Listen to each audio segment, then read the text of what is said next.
Okay, to answer your question about copying geometry from one part to the other, there are a number of ways, and I'll go through a few of them.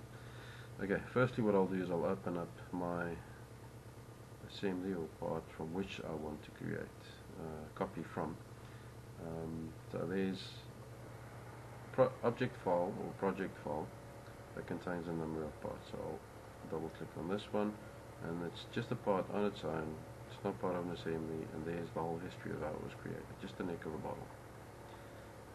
Secondly, I'll open up the file for the receiver part, and as you can see from the graphics view, there's nothing in this. There's nothing in it. So I'm just going to open up the part that would be on the receiving end of this. Okay, so I'll go to the donated part. If you go to the data exchange ribbon, you will see there's a feature called geometry to part. Firstly, you pick your geometry. Now this technique or feature is nice for sort of copying the bulk of information from one part to the other. If it's individual geometry, then I find it a little bit tricky. There's another way of doing it, and I'll look into that now. So once you're happy with your geometry selection, you just middle click to accept that, and then you go to the destination file, which would be that one over there, and then you specify the neck bottle, and I usually take the extract as component feature. This will basically take this as a dumb solid to the other part and not allow the receiver part to edit that, because you want this to be the master. And you just OK that and say yes to continue. If you now go back to the blow mold feature, you will now see all the information has been copied, and it's a dumb feature. It's uneditable. Okay, that's one way of doing it. Another way of doing it is to say, okay, let's create a new part, that one there, and let's put some basic geometry in there. So firstly I'll go to shape, and I'll say let's just put a block over there, simple shape, maybe into a sketch over there, and let's just do a quick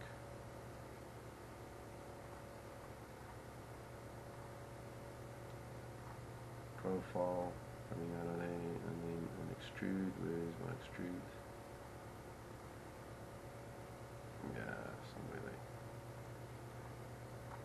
Just to get some basic surface geometry, and maybe let's go to wireframe and just put a circle somewhere over here.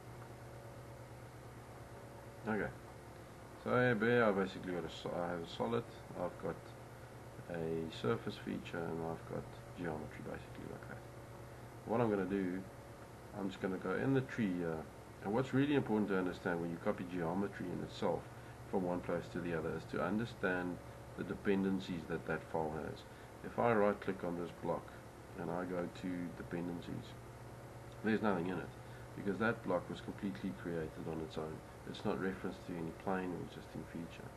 If I go to this extrude, however, in dependencies, it obviously has a plane that it was sketched on and the sketch profile that defines it. And that really is important. The circle in itself, that shouldn't have anything. It's a 3D geometry and that kind of thing. So when you copy over from one part file to the other, it's understanding the dependencies of this file. Okay, so let's try that. So we'll take this block. I'll right click on the block for itself, and I say copy. I'll then go to the part that I want to receive, and all I have to do is just specify a feature, but basically I prefer to use the planes, and say paste, and it says XY. After the XY plane, that's fine, and it will copy it. There you go. There's a block, and this block is completely editable because it's not dependent on anything. It hasn't lost any links to anything else. Same with the surface. I can go to that extrude, and this is what you will now notice. As long as the information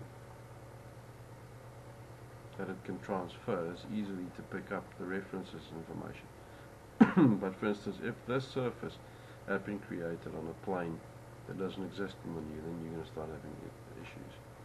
Then it's maybe easier follow another technique that I'll show you later. And the same with that circle there. I can copy it, go to the other file, and just pick on a plane feature. Or let's try that. Let's paste it there, and say after that, and we'll just paste it there. So that's fairly straightforward. So it really depends on the scenario and the quality and what you try and copy. If it's dumb geometry, if it's generally created geometry, but this should help you a bit.